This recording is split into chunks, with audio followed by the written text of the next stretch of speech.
आपण आपल्या भक्तीला प्रारंभ करूया. हे स्वर्गात राजा समारूढ असणाऱ्या, मी आपले डोळे तुझ्याकडे वर लावितो. पहा, जसे दासांचे डोळे आपल्या धन्याच्या हाताकडे असतात, जसे दासीचे डोळे आपल्या धनिनीच्या हाताकडे असतात, तसे आमचा देव परमेश्वर आमच्यावर कृपा करीपर्यंत त्याच्याकडे आमचे डोळे लागलेले असतात. हे परमेश्वरा, आमच्यावर कृपा कर, कारण आमची पुरी नालस्ती होत आहे. प्रार्थना करूया. प्रेमळेश्वरा, दयाघना, आम्ही तुझे अत्यंत आभार मानतो, तुझी उपकार स्तुती करतो, तुझ्या पवित्र नामाचा जे घोष करतो.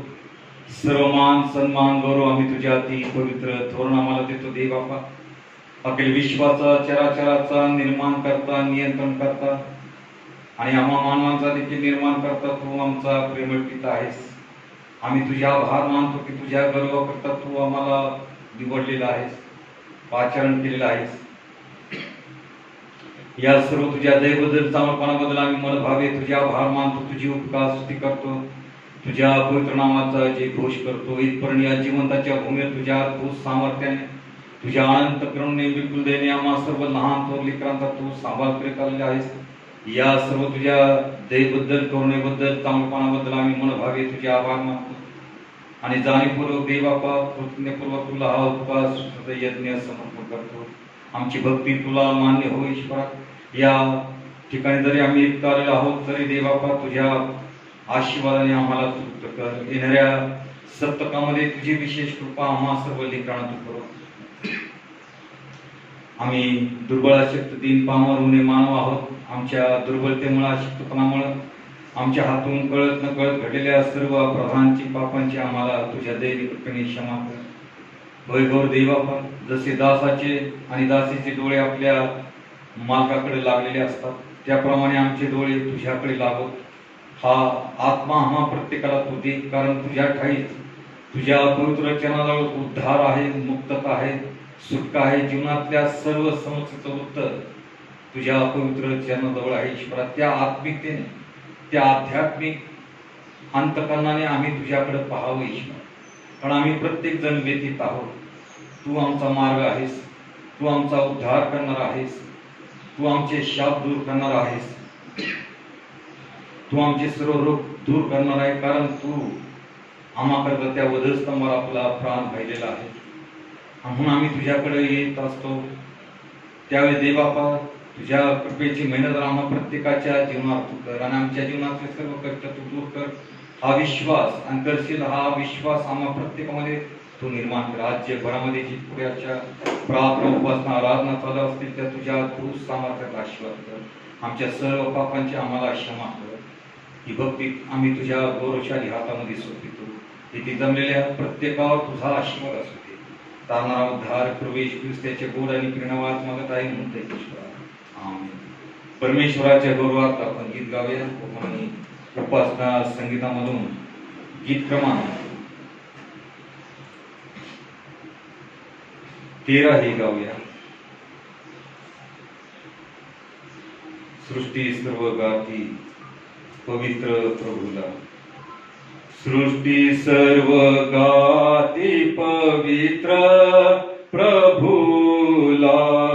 सृष्टी सर्व गाती पवित्र प्रभूला. वंदू त्या देवाला आम्ही, वंदू त्या देवाला आम्ही. सृष्टी सर्व गाती पवित्र प्रभूला. दूत सर्व गाती पवित्र पवित्र. दूत सर्व गाती पवित्र पवित्र. नित्याची पवित्र वंदिती ते. नित्याची पवित्र वंदिती ते. सृष्टी सर्व गाती पवित्र प्रभूला. पवित्रच कृत्य सर्व त्याचे गो पवित्रच कृत्ये सर्व त्याची होती, मानव जगती निर्मितैसे, मानव जगती निर्मितैसे, सृष्टी सर्व गाती पवित्र प्रभूला, पतितच आम्ही प्रातितो तुझला, पतितच आम्ही प्रातितो तुझला, शुद्धता मला द्यावी देवा, शुद्धता मला द्यावी देवा, सृष्टी सर्व गाती पवित्र प्रभूला, सृष्टी सर्व गाती पवित्र प्रभूला, शुद्ध जे असती त्याशी तू भेटशी, शुद्ध जे असती त्याशी तू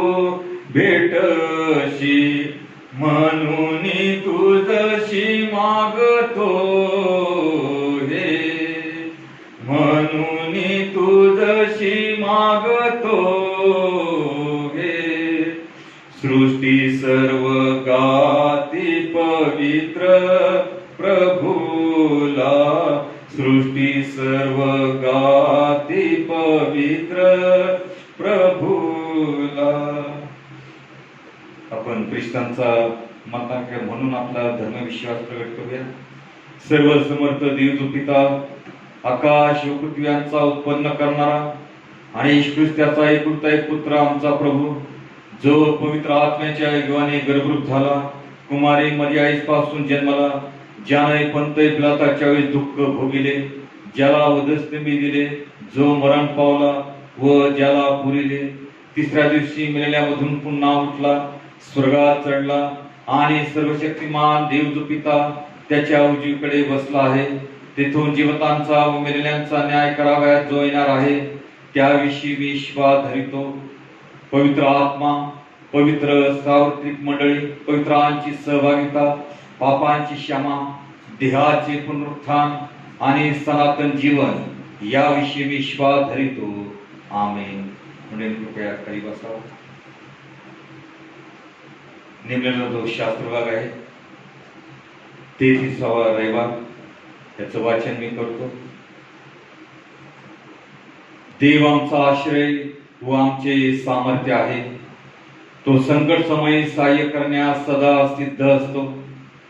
यास तो पृथ्वी उलती पालती झाली, पर्वत कोसळून सागर तळी बुडाले, त्याच्या लाटा गर्जून उसळल्या, त्याच्या उचमळण्याने पर्वत हलले, तरी आम्ही भिणार नाही. अशी एक नदी आहे की जिचे प्रवाह देवाच्या नगराला, परात्पराच्या परम पवित्र निवासस्थानाला आनंदमय करतात. त्यांच्या ठाई देव आहे, ते ढळावायचे नाही. प्रभात होताच देव त्यास सहाय्य करील. राष्ट्रे खवळली, राज्य डळमळली, त्याने गर्जना केली, तो पृथ्वी विरघळून गेली. सेनाधीश परमेश्वर आम्हाबरोबर आहे, याकोबाचा देव आमचा आश्रय आहे. या परमेश्वराची कृत्ये पहा, त्याने पृथ्वीची कशी नाधूस केली आहे. तो दिगंतापर्यंत लढाया बंद करतो, तो धनुष्य मोडतो, भाला तोडून टाकतो, रथ अग्नीत जाळून टाकतो. शांत व्हा आणि लक्षात ठेवा की मीच देव आहे. राष्ट्रामध्ये माझी महती होईल, पृथ्वीभर माझी महती होईल. सेनाधीश परमेश्वर आम्हाबरोबर आहे, याकोबाचा देव आमचा आश्रय आहे. त्याप्रमाणे दुसरा एक शास्त्र आपण ऐकूया. मार्क शुभवर्तमान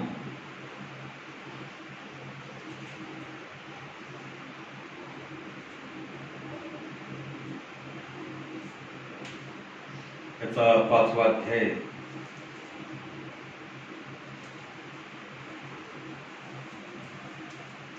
आणि 21 ते 34 पर्यंतची वचन आपण ऐकूया.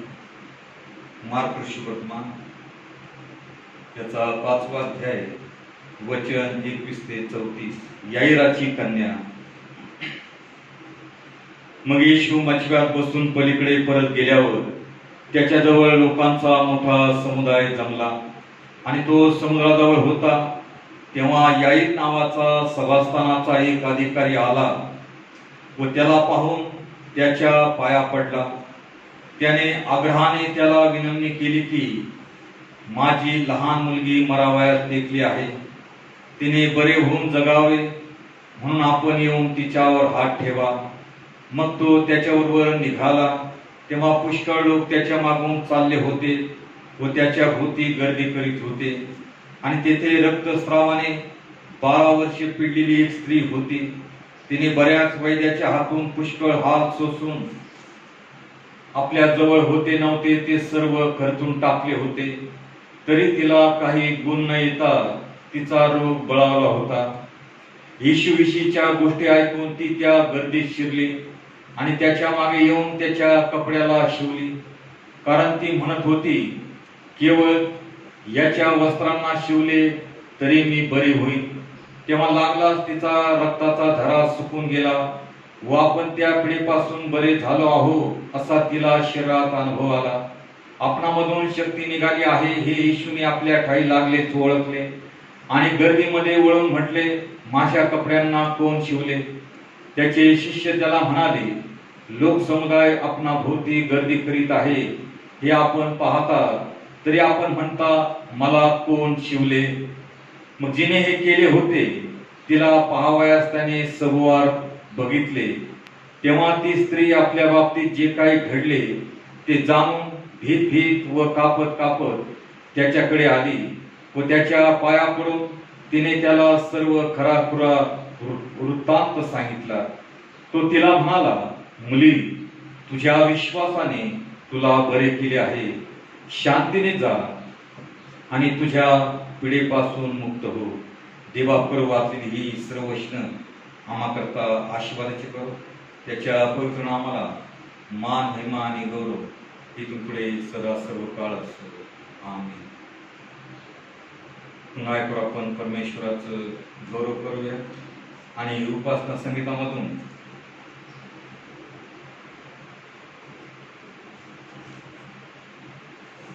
गीत क्रमांक 354 हे गाऊया.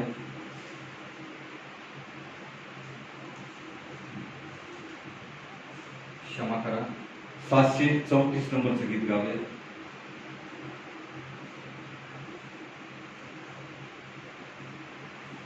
ख्रिस्त बोलावितो.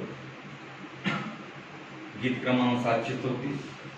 आपण गाण्याचा प्रयत्न करावा. नवीन गीत असतात एखाद्या वेळेस, अनेक चर्चेस मध्ये गायलं जातं.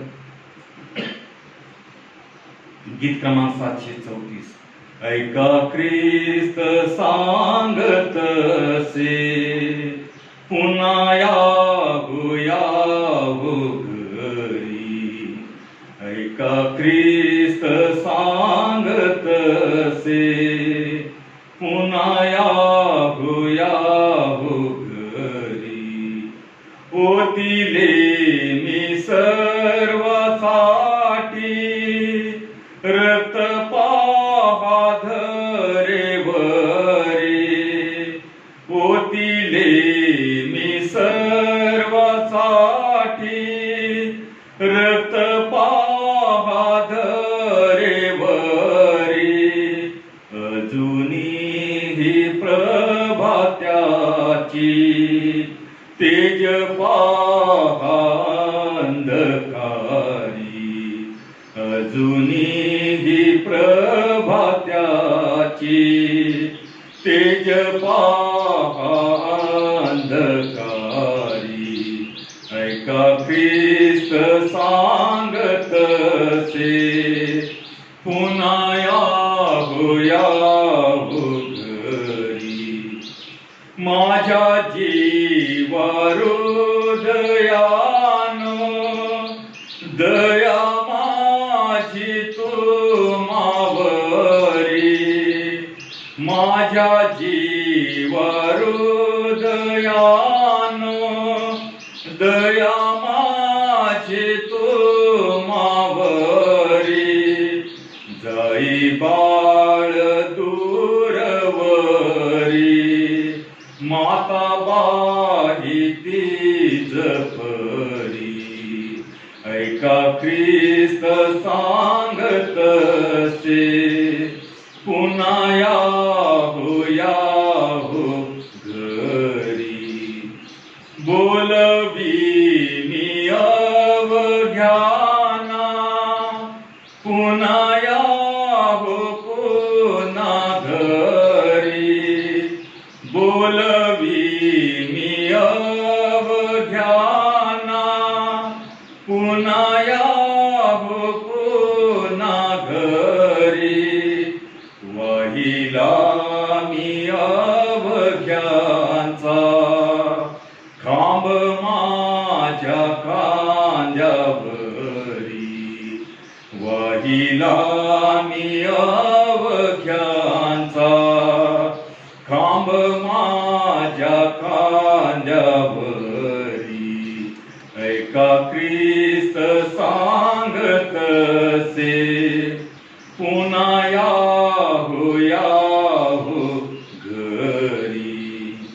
राहू द्या रे आठवण, थोडी जरा स्वप्नी तरी. राहू द्या रे आठवण, थोडी जरा स्वप्नी तरी. सोडिले मी स्वर्ग सुखा, तुम्हासाठी दैन्यवरी. सोडिले मी स्वर्ग सुखा, तुम्हासाठी दैन्यवरी. ऐका ख्रिस्त सांगत से, पुन्हा याहो घरी. त्यावेळेस आपण मदतीची प्रार्थना करू. प्रेमळेश्वरा दयाघना, आम्ही तुझ्या अत्यंत आभार मानतो. तुझी उपकार स्तुती करतो. तुझ्या पवित्र नामाचा जे घोष करतो दयाघना. सर्व मान सन्मान गौरव आम्ही तुझ्या ती पवित्र थोर नामाला देतो दयाघना. अखिल विश्वाचा चराचराचा निर्माण करता, नियंत्रण करता आणि आम्हा मानाचा देखील निर्माण करता तू आमचा प्रेमळ पिता आहेस. दयाघना, आमच्या जीवनात फार मोठी कृपा तू केलेली आहेस. तुझे पुत्र कन्या होण्याचा अधिकार तू दिलेला आहेस. नवीन जीवन आम्हाला तू दिलेलं आहेस. म्हणून आम्ही तुझे अत्यंत आभार मानतो. या मदतीच्या प्रार्थनेद्वारे देवापा तुझ्या पवित्र चरणाशी नतमस्तक होऊन आले असताना आमच्या विनंत्या तुझ्या पवित्र चरणाशी मान्य होत ईश्वरा. आमची गरज तू परिपूर्ण करावीस आणि तुझं देवत्व आमच्या जीवनात तू प्रगट करावंस अशी तुझ्या चरणी आम्ही नम्रतेची प्रार्थना करतो. या मंडळीवर तुझा आशीर्वाद आहे. सर्व परिस्थितीमध्ये देवापा तुझ्या अद्भुत सामर्थ्यात तिला तू चालवतोस. म्हणून आम्ही तुझ्या अत्यंत आभार मानतो. प्रार्थना करतो या कठीण समयामधून संपूर्ण जग जात असताना गौर देवापा आम्हाला तुझ्या कृपाच्या छत्राखाली तू सुरक्षित राखतोस, सांभाळतोस, आमच्या गरजा पुरवतोस, आमच्या सर्व अडचणी दूर करतोस. या सर्व तुझ्या दयेबद्दल चांगलपणाबद्दल आम्ही मनभावे तुझे आभार मानतो. तुझी उपकार स्तुती करतो. तुझ्या पवित्र नामाचा जे घोष करतो गौर देवापा, कारण तू आमच्या जीवनाचा उत्तम मेटपाळ आहे ईश्वर. आणि म्हणून तुझं वचन आम्हाला सांगतं की आम्हाला काही ऊन पडणार नाही. म्हणून आम्ही तुझ्याकडेच यावं, तुझ्याकडेच पाहावं, तुझ्यावरच आम्ही आमचा विश्वास प्रगट करावा. मग आमच्या जीवनातली कसली दैन्यावस्था जरी असली तरी देव आमचा उद्धार करेल या विश्वासानं आम्ही तुझ्याकडे आमची दृष्टी लावावी. तो देव उद्धार करण्यास समर्थ आहे. तो देव विजय देण्यास समर्थ आहे. हा विश्वास आम्हा प्रत्येक लेकरामध्ये तो निर्माण कर गौर देवापा. आज ज्या परिस्थितीतून आम्ही संपूर्ण जग वाटचाल करीत आहे ईश्वरा, परिस्थिती अत्यंत भयंकर आहे. जगामध्ये लाखो लोक आजारी आहेत. अनेकांचे संसार उद्ध्वस्त झालेले आहेत. सर्व व्यवहार बंद आहेत. अनेकांच्या नोकऱ्या गेलेल्या आहेत. अनेकांच्या घरामध्ये अनेक प्रकारच्या अडीअडचणी आहेत, दुःख आहे, वेदना आहेत. तरी अशा या कठीण प्रसंगामध्ये देवापा तू आम्हाला सांभाळतोस म्हणून आम्ही तुझे अत्यंत आभार मानतो. प्रार्थना करतो गौरदेव बाप्पा की जगातली ही महामारी तू काढून टाक देव बाप्पा, आणि या आजारावर लवकरात लवकर उत्तम लस निर्माण व्हावी. म्हणजे संशोधन करत आहे त्यांच्यावर तुझा आशीर्वाद असू दे. त्यांना लागणारं ज्ञान विवेक तू दे देव बाप्पा, आणि या आजारातून संपूर्ण जगाची तू मुक्तता करावीस अशी तुझ्या चरणी आम्ही नम्रतेची प्रार्थना करतो. आम्ही प्रार्थना करतो गुरुदेव बाप्पा, या कार्यामध्ये जे डॉक्टर्स लोक, नर्सेस, सेवक वर्ग, त्याप्रमाणे मीडिया आहे, महाराष्ट्र पोलीस दल आहे ईश्वर, आपली सेवा बजावत असताना अनेकांनी आपला जीवात्मा देखील गमावलेला आहे ईश्वर. प्रभू देव बाप्पा, त्यांची सर्व सेवा आशीर्वादाची तू करतोस. त्यांना लागणारं आरोग्य तू पुरवावं, या प्रादुर्भावापासून त्यांना तू सुरक्षित ठेवा अशी तुझ्या चरणी आम्ही नम्रतेची प्रार्थना करतो. दयाघना सर्वांना आम्ही तुझ्या सामर्थ्याने हातामध्ये सोपतो. DRC कॉन्फरन्स सन्माननीय बिशप साहेब मॅडम, DS वर्ग, पालखी वर्ग, मिशनरी, स्वार्थिक, डिकनेसेस आणि इतर स्टाफ, या सर्वांना आम्ही तुझ्या सामर्थ्याने हातामध्ये सोपतो. या रेकॉर्डिंगच्या माध्यमातून प्रभुदेव बाप्पा, या समयातून आम्ही तुझं गौरव करत आहोत. ही संधी आम्हाला तू देतोस म्हणून आम्ही तुझे आभार मानतो, कारण तो स्तुतीस पात्र, भयास योग्य असा आमचा जिवंत देव आहे. आणि आम्ही सर्व लेखाने सर्वदा सर्व प्रसंगात तुझं गुणगौरव करावं ही तुझी उदात्त विचारसरणी आहे, अपेक्षा आहे. पण आमचं या भूतला जीवन आशीर्वादाचं भाव, विजयाचं भाव, म्हणून त्या स्तुती मध्ये ते सामर्थ्य तू पेरलेलं आहेस. म्हणून सर्व परिस्थितीमध्ये आम्ही तुझंच गौरव करावं हा आत्मा आम्हा प्रत्येक लेकराला तू दे ईश्वरा. जे वचन आम्हा करता येणार आहे ईश्वरा, ते वचन सांगण्यास समजण्यास तुझा आत्मा आम्हाला तू दे देवाप्पा. आणि गौरदेव बाप्पा, त्याचा आम्ही मनोभावे स्वीकार करून जीवनातल्या ह्या प्रवासामध्ये त्या वचनांचा विनियोग आमच्या जीवनात निश्चिवली, या अनुषंगाने त्याचा आम्ही स्वीकार करावा, आमच्या अंतकरणात ती बाळवावी असा आत्मा आम्हा प्रत्येक लेकराला तू दे ईश्वरा. आम्ही दुर्बल, दीन, पामर, मुले, मानव आहोत ईश्वरा. आमच्या दुर्बलतेमुळे आमच्या हातून कळत नकळत घडलेल्या सर्व अपराधांची, पापांची आम्हाला तुझ्या दयेने कृपेने तू क्षमा कर. आमच्या अपराधाकडे पाहू नकोस, तर आम्हाला तुझ्या दयेची, क्षमची आणि तुझ्या प्रीतिमय स्पर्शाची नितांत गरज आहे. गौरदेव बाप्पा, मंडळीतील जे लेकरं बाहेर गावी आहेत ईश्वरा, परदेशामध्ये आहेत, त्यांचं तू सांभाळ करतो, त्यांचं सेवा कार्य आशीर्वादाचं करतोस म्हणून आम्ही तुझे अत्यंत आभार मानतो. प्रभू देव बाप्पा, आम्ही प्रार्थना करतो की त्यांच्या जीवनावर तुझा सामर्थ्याचा वर्धस्त असू दे. तू त्यांच्या जीवनाचा उत्तम मेंढपाळ हो आणि त्यांच्या कार्यातून ख्रिस्ताची प्रतिमा, साक्ष इतरांना देखील लाभावी म्हणून पवित्र आत्म्याच्या सामर्थ्याने प्रत्येक लेकराला तू आशीर्वादित कर, स्पर्शित कर अशी तुझ्या चरणी आम्ही नम्रतेची प्रार्थना करतो. आणि सदैव त्यांच्याबरोबर तू हो ईश्वर. आणि प्रार्थना गुरुदेव बाप्पा, आमच्या मंडळीतील जे वयोवृद्ध लोक आहेत त्यांच्याकरता प्रार्थना करतो. या उतरातून जात असताना, शक्तिशीन होत असताना गुरुदेव बाप्पा, तुझ्या त्यांच्या जीवात्म्यात तुझा वर्धस्त सर्वदा असू दे. सर्व वाईटापासून तुझ्या अनमोल प्रीतीत त्यांना तू राख. तुझ्या आश्रयाला ज्या विश्वासाने ते आपले डोळे लावून उभे आहेत ईश्वरा, त्यांच्या सर्व विनंत्या मान्य तू कर प्रभुदेव बाप्पा. आम्हाला ही संधी देतोस म्हणून आम्ही तुझे अत्यंत आभार मानतो. सर्वांवर तुझा आशीर्वाद असू दे. ज्या लेकरांचे वाढदिवस झालेले आहेत, ज्यांचे लग्नाचे वाढदिवस झालेले आहेत प्रभुदेव बाप्पा, त्यांची आठवण आम्ही तुझ्या पवित्र चरणाशी करतो. मागील वर्षी तुझ्या अद्भुत सामर्थ्याने तू त्यांचा सांभाळ केलेला आहे. हे नूतन वर्ष त्यांच्या जीवनाला तू जोडत आहेस, पण नूतन वर्षाचा भविष्यकाळ सर्व अंधकारमय असा आहे. तू त्यांच्या जीवनाचा, भविष्याचा वाटाड्या हो ईश्वरा, आणि योग्य त्या मार्गाने त्यांना तू चालव. आणि येणारं नवीन वर्ष तुझ्या आशीर्वादाचं, आरोग्याचं, संरक्षणाचं आणि तुझ्या भरभराटीचं जाऊ दे अशी तुझ्या चरणी आम्ही नम्रतेची प्रार्थना करतो प्रभुदेव बाप्पा. आम्ही लीन नम्र होऊन तुझं गौरव करावं हाच आत्मा आम्हा प्रत्येक लेकराला तू दे. जरी आम्ही या ठिकाणी रिक्त आलेलो आहोत, तरी तुझ्या पवित्र आत्म्याच्या सामर्थ्याने आम्हा प्रत्येकाला तू स्पर्शित कर. पवित्र आत्म्याचं मार्शन आम्हा प्रत्येकाला तू लाभू दे. आणि सर्वदा आम्ही विश्वासानं तुझ्याच आश्रयाला असावं हाच आशीर्वाद आणि हाच पवित्र विचार आम्हाला तू दे.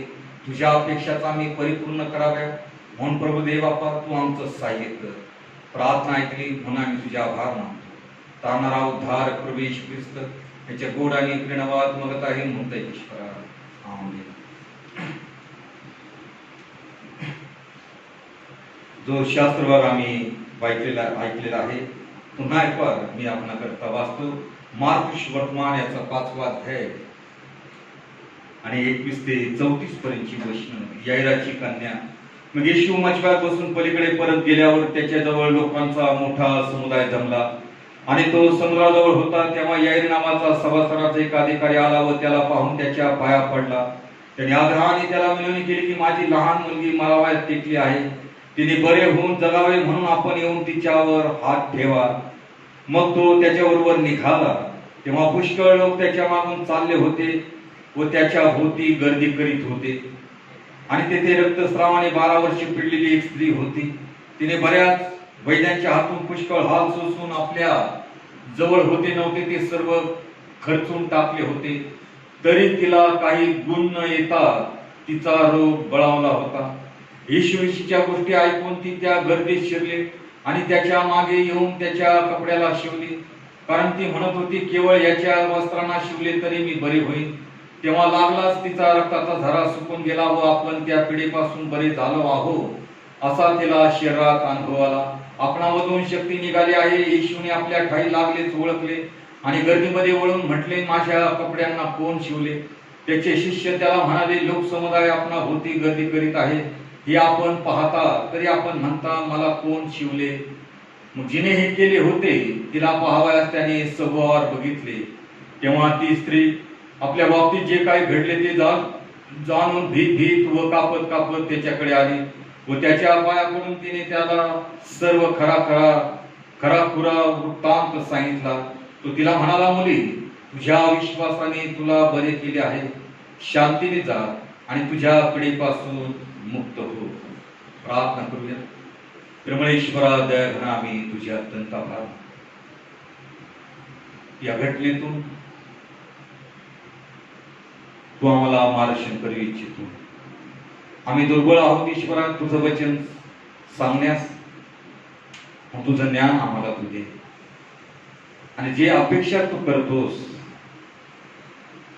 ती अपेक्षा आम्ही प्रत्येकाने परिपूर्ण करावी हाच आशीर्वाद आम्हाला तू दे. ही वचन आम्हाकरता आशीर्वादाची कर, आमच्या आध्यात्मिक जीवनाकरता आणि आमच्या दैनंदिन जीवनाकरता, कारण आमचं जीवन त्याच्याशी अत्यंत निगडीत आहे. तारणारा उद्धार प्रवेश ख्रिस्त त्याच्या गोड आणि प्रेरणावाद मागतो म्हणता ईश्वरा. आमेन. अनेकदा आम्ही या शास्त्र भागावर वचन ऐकले असतील, परंतु देवाचं वचन सतेज आहे, दुधारी तलवारीप्रमाणे आहे आणि नित्य नवीन विचार ते मानवासमोर ठेवत असतात. आज ज्या सद्य परिस्थितीत आम्ही सर्वजण जात आहोत, सर्वत्र दहशत आहे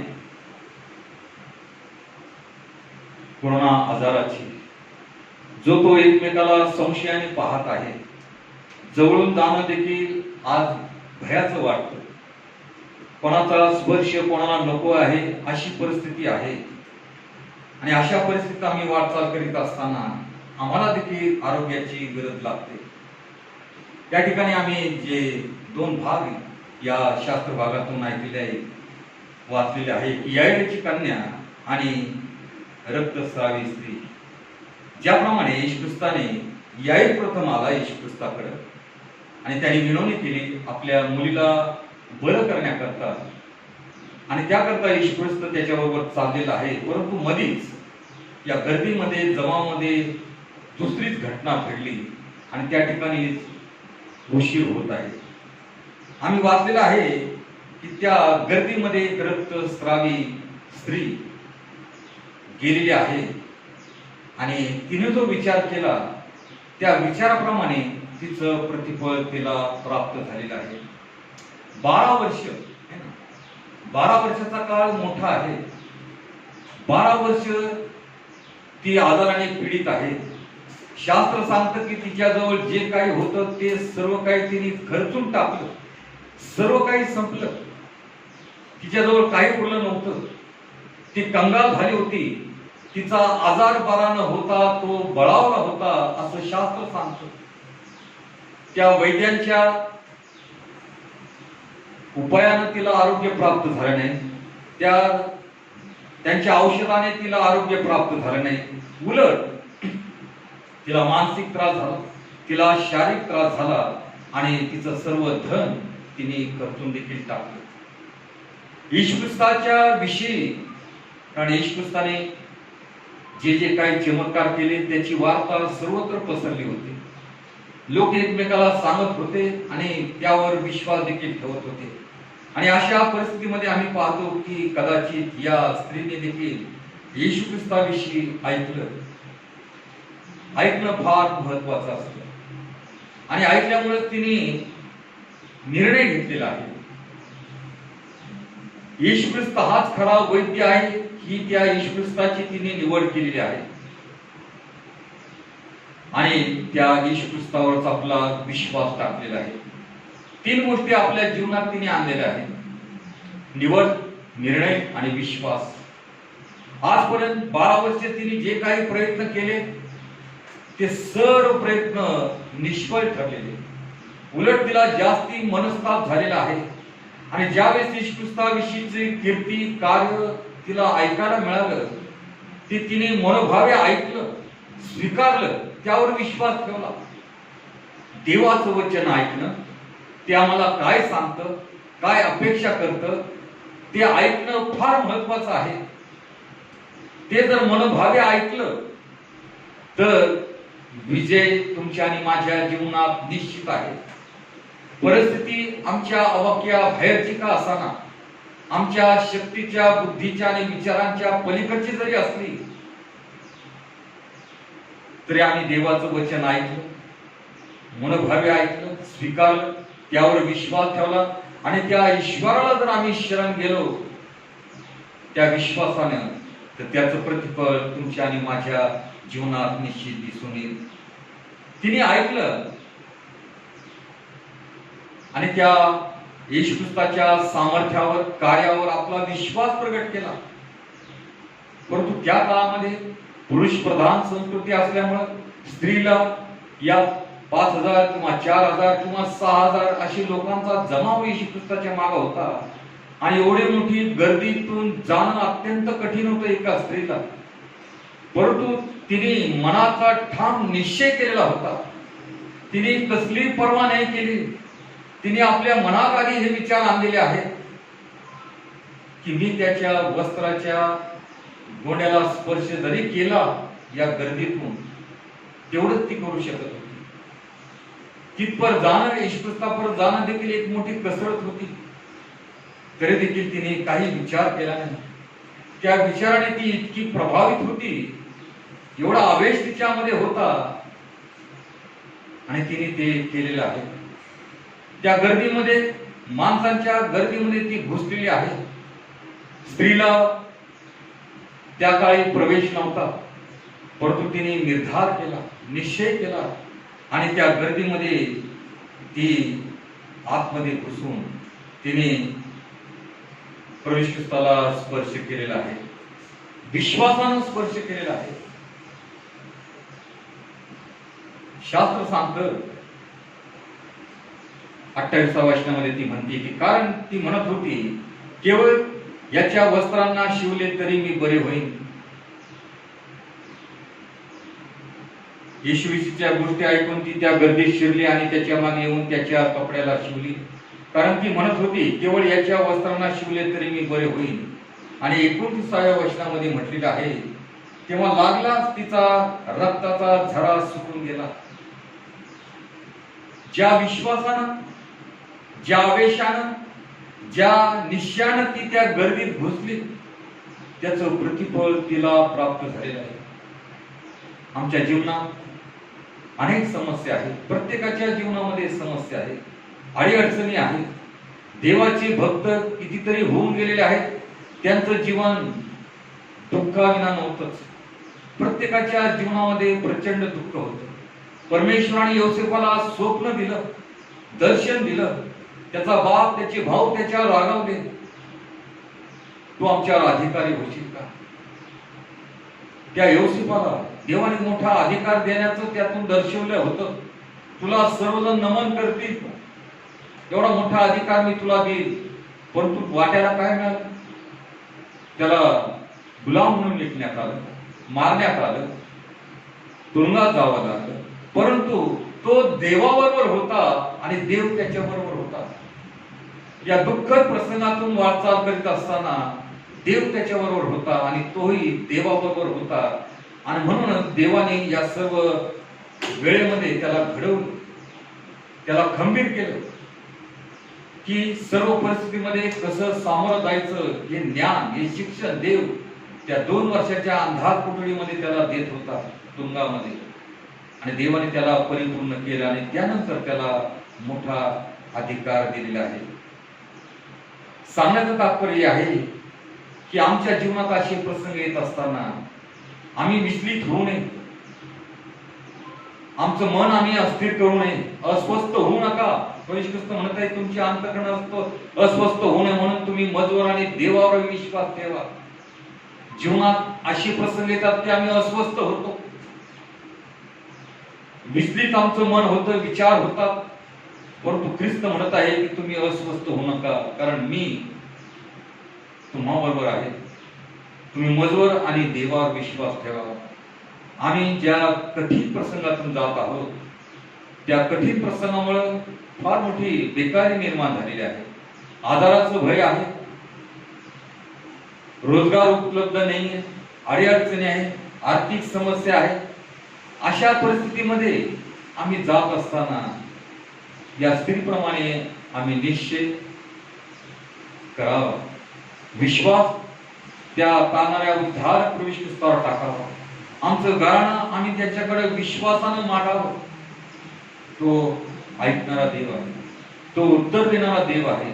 त्याआधी त्याचकडे जाण्याआधी आम्ही आमचं परीक्षण करणं गरजेचं आहे. या अबला स्त्रीने जे स्वतःविषयीचं परीक्षण केलेलं आहे, जे तिने ऐकलं येशू ख्रिस्ताविषयी, त्यावर तिने आपला विश्वास प्रकट केला आणि ती म्हणत आहे की मी त्याच्या वस्त्रांना शिवले तरी मी बरी होईल. या विश्वासाने भग्न हृदयाने आम्ही देवाकडे जाऊ. प्रत्येक जीवनामध्ये व्यथा आहे, दुःख आहे, क्लेश आहे, प्रश्न आहे, समस्या आहे, परंतु उत्तर नाही. उत्तर देणारा तो जिवंत देवच आहे. हा निर्धार त्यांनी केला आणि त्या गर्दीमध्ये 5000च्या जमावामध्ये ती विश्वासानं घुसलेली आहे. किती लोकांनी तिला ढकललं असेल, परंतु आपल्या ध्येयाकडे तिने लक्ष केंद्रित केलेलं आहे. त्या ख्रिस्तापर्यंत पोहोचण्याकडे आपलं लक्ष, आपले डोळे तिने लावलेले आहेत आणि त्याप्रमाणे त्याच्यापर्यंत ती पोहोचली आणि विश्वासाने प्रविष्टाच्या वस्त्राला तिने स्पर्श केला. कारण तिचा विश्वास हा होता की केवळ याच्या वस्त्रांना शिवले तरी मी बरे होईल. आणि शास्त्र सांगतं तेव्हा लागला तिच्या रक्ताचा झरा सुकून गेला व आपण या पिढीपासून बरे झाले आहो असा तिला शरीरात अनुभव आला. लागलाच. मार्क शुभवर्तमान जर आम्ही संपूर्ण वाचलं तर त्यामध्ये अशा प्रकारचे शब्द आम्हाला नेहमी आढळतील. लागलाच असे अनेक शब्द आहेत. त्या क्षणी लागलाच तिचा रक्ताचा झरा सुकून गेला. वेळ विलंब लागला नाही. आज ये, उद्या ये, परवा ये, किंवा ते सामर्थ्य तिच्या विश्वासाप्रमाणे त्याच्या वस्त्रात होतं आणि ते तिला प्राप्त झालं आणि तिच्या विश्वासाला एक नवीन बळकटी प्राप्त झालेली आहे. आज आम्ही त्या विश्वासाने आमचं स्वतःचं परीक्षण करून या स्त्रीप्रमाणे जर परमेश्वरासमोर गुडघे टेकले तर तो देव आमचं गाणं निश्चित ऐकत. तो आम्हाला रिक्त हस्ते कधी माघारी लावणार नाही.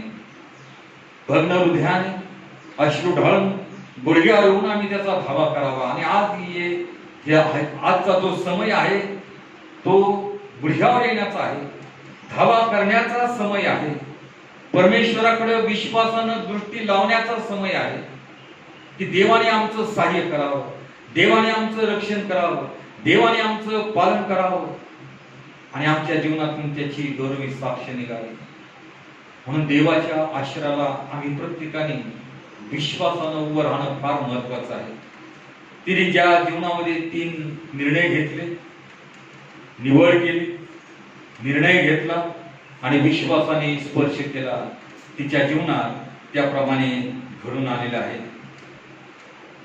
3 वचनामध्ये म्हटलेलं आहे की आपणामधून शक्ती निघाली आहे, येशूने आपल्या ठाई लागलेच ओळखले आणि गर्दीमध्ये वळून माझ्या कपड्यांना कोण शिवले, हा प्रश्न शिष्यांना केलेला आहे. आणि खरोखर त्या गर्दीमध्ये 5,000च्या जनसमुदायामध्ये प्रविष्ट वाटेने जात असताना अनेक लोकांचा स्पर्श, धक्का त्याला लागला असत, परंतु त्या स्पर्शातून, त्या धक्क्यातून प्रविष्टाची ती महान अलौकिक शक्ती निघालेली नाही.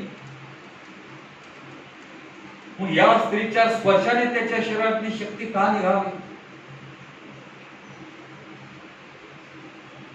की येशू ख्रिस्ताला प्रश्न करावा लागला की मला कोणी स्पर्श केलेला आहे, मला कोणी शिवलेलं आहे? त्या 5,000च्या जनसमुदायामध्ये अनेकांचे धक्के लागत असतील, परंतु प्रविष्टाचं सामर्थ्य त्यातून निघालं नाही. या स्त्रीचा जो विश्वास होता, त्या विश्वासाने जीवनामध्ये जे दुःख होतं, वेदना होता, जो भार होता, जे ओझं होतं, ते ओझं घेऊन ती विश्वासाने त्याच्याकडे गेलेली आहे, स्पर्श केलेला आहे. आत्म्यातून ज्यावेळेस आम्ही परमेश्वराचा धावा करतो, आत्मा आत्म्याशी जोडतो, त्यावेळेस आत्म्याला आणि दुसऱ्या आत्म्यालाच ते कळलं जातं. स्पर्श हे अनेक प्रकारचे असतात आणि त्याचे अनुभव आम्हा प्रत्येकाला असतात. आईचा स्पर्श मायेचा असतो. तिने डोक्यावरून जरी हात फिरवला तर संपूर्ण शरीर रोमांचित होऊन उठतं. त्या स्पर्शामध्ये एक वेगळी माया असते, अद्भुत जादू असते, फार समाधान लागतं. स्पर्श हे अनेक प्रकारचे असतात आणि हे ज्ञान केवळ त्या ख्रिस्तालाच होतं की हा स्पर्श साधा सुद्धा नव्हता. लोकांचे स्पर्श होत होते, परंतु त्याच्यामध्ये काही आत्मिकता नव्हती. परंतु हा स्पर्श वेगळा होता. हा स्पर्श विश्वासाचा होता, हा स्पर्श दुःखाचा होता, हा स्पर्श तिच्या निर्णयाचा होता, हा स्पर्श आरोग्य मिळवण्याचा होता. म्हणून ख्रिस्ताने शिष्यांना प्रश्न केला की माझ्यातून मला कोण शिवलेलं आहे? कारण माझ्यातून सामर्थ्य गेलेलं आहे. मग त्याने स्वभावावर पाहिलं की मला कोण शिवलेलं आहे. येशू ख्रिस्ताला तो अंतर्ज्ञानी होता, पूर्ण मानव पूर्ण देव होता, त्याला ठाऊक होतं कोण मला शिवलेलं आहे. तरी देखील त्याची अशी इच्छा होती की त्या स्त्रीने पुढे होऊन ती साक्ष द्यावी. तिच्या जीवनामध्ये जे कार्य घडलेलं आहे ते कार्य सर्व लोकांना विदित करावं, ही प्रभुष्टाची इच्छा होती. म्हणून त्याने सगोवार दृष्टी टाकलेली आहे.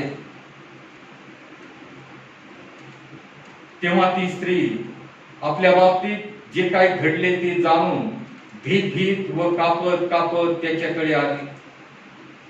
आज तिला आरोग्य प्राप्त झालेलं आहे. तिचा आजार 12 वर्षाचा निघून गेलेला आहे.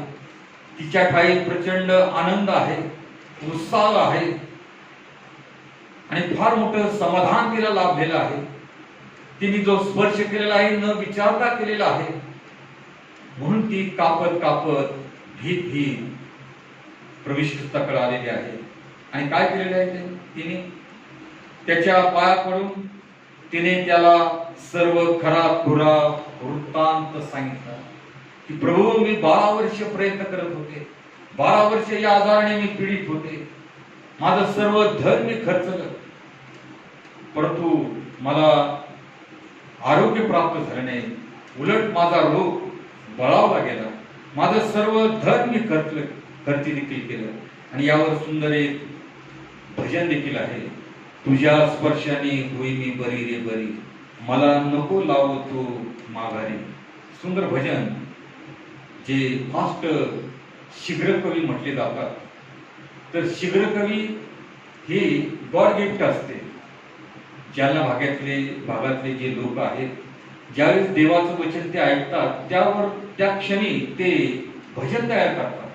ते शीघ्र कवी असतात आणि ते त्या क्षणी बोलून देखील जातात. ही देवाने अडाणी लोकांना दिलेलं फार मोठं वरदान आहे आणि त्या वरदानाचा विनियोग ते देखील चांगल्या परमेश्वराच्या गौरवात करतात की तुझ्या स्पर्शाने होई मी बरी रे बरी, नको लावू मज माघारी. पुढचे शब्द माझ्या आता लक्षात नाही, चांगलं भजन आहे ते. आणि ती स्त्री आपल्या बाबतीत जे घडलेलं आहे ते जाणून भीत भीत व कापत कापत त्याच्याकडे आली व त्याच्या पाया पडून तिने त्याला सर्व खरा खुरा वृत्तांत सांगितला. शेवटी येशू ख्रिस्त तिला म्हणत आहे, मुली तुझ्या विश्वासाने तुला बरे केले आहे. तुझ्या विश्वासाने. आज जर त्या तारणाऱ्या उद्धारक प्रभू ख्रिस्तावर हेच आमचं मागणं असावं की तू आमचा विश्वास दृढ कर, बळकट कर. कारण जी परिस्थिती, जी समस्या, जे प्रश्न आमच्या समोर आहेत त्यामुळं आमच्या मनामध्ये अनेक प्रकारच्या, नाना प्रकारच्या शंका, संशय निर्माण होतात. आमचा विश्वास डळमळीत होतो. त्या ईश्वराजवळ आम्ही हीच प्रार्थना करावी की आमचा प्रभू, आमचा विश्वास वाढव. त्याने देखील म्हणावं की तुझ्या विश्वासाचं प्रतिफल तुला प्राप्त झालेलं आहे. आमच्या व्यथाचं, आमच्या वेदनेचं, क्लेशाचं तो निश्चित उत्तर देईल. विश्वासानं त्या ईश्वरासमोर गुडघे टेकणं, आपलं अंतःकरण मोकळं करणं अत्यंत महत्वाचं आहे. तो तिला म्हणत आहे, मुली तुझ्या विश्वासाने तुला बरे केले आहे. शांतीने जा आणि तुझ्या पिढीपासून मुक्त हो. देव पिढा मुक्त करणारा देव आहे, परंतु त्याआधी आमची अंतःकरणाची तयारी असणं गरजेचं आहे. भग्न हृदयाने, पश्चाताप अंतःकरणाने, अश्रुपूर्ण नेत्राने गुडघ्यावर येऊन नतमस्तक होऊन त्याला साष्टांग दंडवत घालणं गरजेचं आहे. देव निश्चित त्याच्या स्वर्गाचं द्वार उघडत, त्याचं उत्तर आम्हाला येईल. दुसरा जो भाग आहे त्या भागावर आम्ही पुढच्या रविवारी प्रवचन करू. याई जो प्रथम आला परंतु त्याकडे दुर्लक्ष केलेलं आहे, त्यामागचं जे कारण आहे ते आम्ही पुढच्या रविवारी पाहू. वास्तविक पाहता विलंब त्यांनी करायला नको होता, कारण हा मोठा अधिकारी येशू ख्रिस्ताच्या पाया पडून विनंती करत आहे की माझ्या मुलीला बरं करा, तिच्या डोक्यावर हात ठेवा. हा त्याने या मोठ्या अधिकाराने प्रवेश ख्रिस्तावर दाखवलेला विश्वास आहे. तरी देखील या घटनेमुळे विलंब लागलेला आहे. या विलंबामागचं काय रहस्य आहे ते पुढच्या रविवारी आपण पाहूया. तेव्हा करू या वाचनाने तुम्हाला मला आशीर्वाद देऊ. प्रार्थना करूया.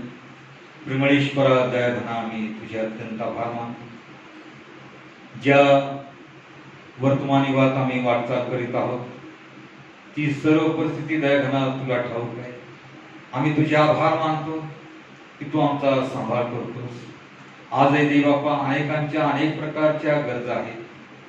या शास्त्र भागातून आम्ही तुझ्याकडे कसं यावं, कसं मागावं, कसा निर्णय घ्यावा, निवड कशी करावी, विश्वास कसा धरावा याचं मार्गदर्शन करत आहे. प्रत्येक जीवन व्यतीत आहे. उत्तर केवळ तुझ्या ठाई आहे. या अनुषंगाने जर आम्ही तुला शरण आलो तो देव आमचे अश्रू पुसल्याशिवाय राहू शकत नाही. तो देव आम्हाला ते सामर्थ्य पुरवल्याशिवाय राहू शकत नाही. तो देव आम्हाला तो संयम, धीर दिल्याशिवाय राहू शकत नाही. तो देव आमच्या सर्व अडचणी दूर करून आमच्या गरजा त्याच्या वैफल्यानुसार त्याच्या स्वर्गीय भांडारातून पुरवल्याशिवाय राहू शकत नाही. किंतु जर आम्ही मनामध्ये बाळगला, शंका जर आमच्या मनामध्ये आहे तर देवाचं उत्तर आमच्या जीवनामध्ये नाही. हे सर्व सैतानाचे विचार असतात. सैतान विश्वास डळमळीत करतो आणि म्हणून आम्ही त्याकडे सदैव सतर्क असावं. त्याबद्दल या स्त्रीने कठीण अवस्थेमध्ये ती गेलेली आहे. ती बहिष्कृत असावी, तिच्याप्रमाणे कोणी लोकांना गावाच्या बाहेर टाकलं जात असावं. परंतु हिने सर्व जे केलेलं आहे त्या ख्रिस्ताकडे आपली दृष्टी लावून त्याचपर्यंत ती पोहोचली आहे. आज आम्हासाठी ज्या ख्रिस्ताने वधस्तंभावर आपला प्राण वाहिलेला आहे, आमचे सर्व शाप, रोग दूर केलेले आहेत. आम्ही त्याच्याकडे मागावं, आम्ही त्याच्याकडे यावं ही त्याची इच्छा आहे. आम्ही त्याच्याकडे जावं, गुडघ्यावरून मागावं. आमच्या जीवनात त्याच्या इच्छेप्रमाणे आम्ही चालावं. त्याच्या आज्ञेचं आम्ही मनोभावे पालन करावं. तो आहे आम्हाबरोबर. आम्ही त्याचबरोबर आहोत का? आम्ही जर त्याचबरोबर आहोत तर उत्तर निश्चित आहे. प्रार्थना ऐकली म्हणून आम्ही तुझे आभार मानतो. येशूच्या नावात मागतो, आमेन. ज्यावेळेस एक स्पेशल गीत होत असताना आपण आपलं दान परमेश्वराला अर्पण करूया. मी मंडळीचे आभार मानतो की या कठीण परिस्थितीमध्ये आपण सरळ हस्ते दान देऊन सहकार्य केलं. पुन्हा एक बार आपल्याला विनंती करतो की पुन्हा एक बार आपण आपल्या मदतीचा हात करावा. आपलं जे काही देणं आहे, चर्च ऑफरिंग असेल, उपवास सुट्टीचं दान असेल, चर्च फंड असेल, तर तो आपण देण्याची कृपा करावी. देवा आपणाला आशीर्वाद देईल. त्यावेळेस मीच एक स्पेशल गीत गातो. गीत क्रमांक 354. देवभक्ताची याचना, बापा जगाची ही सुखे, न काही मागत. बापा जगाची ही सुखे, न काही मागतो. बापा जगाची ही सुखे, न काही मागतो. हीच विनंती आग्रह पायाशी अर्पितो. हीच विनंती आग्रह पायाशी अर्पितो. बापा जगाची ही सुखे, न काही मागतो.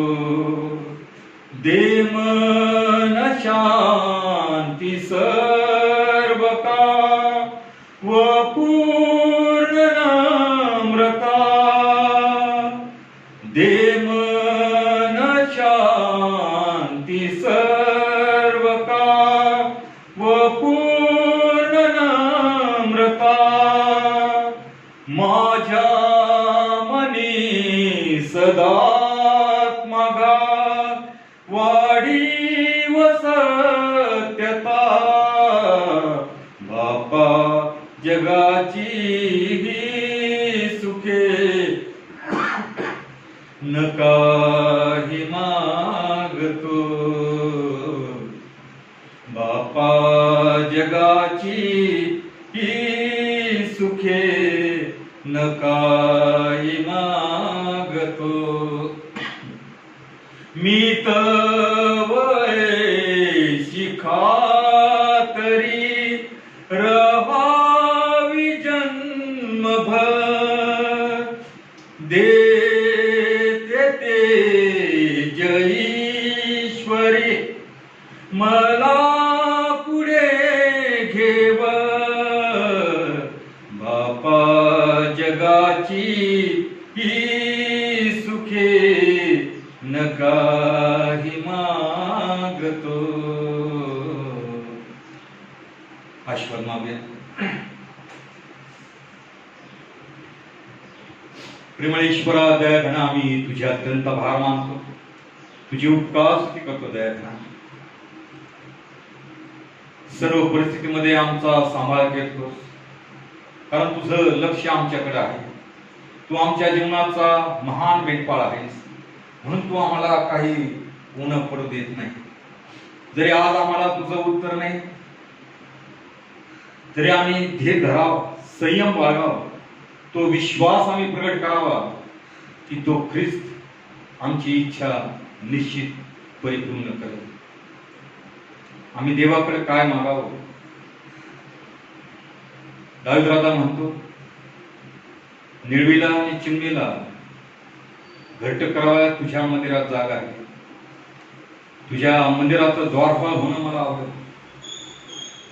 त्या देवाच्या आश्रयाला, जो दुर्ग आहे आश्रयाचा, त्याच्या आश्रयाला आम्ही असावं. तू आमची काळजी घेतोस म्हणून आम्ही तुझे आभार मानतो. तुझ्या बरोबर तू तुझ्या प्रेलिकांनी जे दानार्पण केले आहे त्यावर तुझा आशीर्वाद असू दे, आणि या दानाचा विनियोग तुझ्या राज्याच्या सेवेसाठी तू देशील. हे दान आशीर्वाद केलंस पण आम्ही तुझे आभार मानतो. तारणारा उद्धार प्रवेश ख्रिस्त याच्या गोड आणि प्रेमात मगत आहे म्हणता येत ईश्वरा. आमेन. आपण सर्वजण मिळून प्रभूने शिकवलेली प्रार्थना म्हणूया. हे आमच्या स्वर्गातील पित्या, तुझे नाम पवित्र मानले जाव, तुझे राज्य जसे स्वर्गात तसे पृथ्वीवर तुझ्या इच्छेप्रमाणे हो. आमची रोजची भाकर आज आम्हास दे, आणि जसे आम्ही आमच्या ऋण्यास ऋण सोडिले आहे तशी तू आमची ऋणे आम्हास सोड, आणि आम्हास परीक्षेत नकोस तर आम्हास वाईटापासून सोडव, कारण की राज्य सामर्थ्याने गौरव ही सर्व काळ तुझीच आहे. आमेन. मित्रांचा महान मेंढपाळ, आमचा तारणारा उद्धार प्रवेश ख्रिस्त याची कृपा, देवजुबाप याची प्रीती आणि पवित्र आत्म्याची सहभागिता आपणाबरोबर आणि देवाच्या सर्व लहान थोर लेकरांबरोबर इथून पुढे सदा सर्व काळ असो. आमेन. सुवंद्य देवा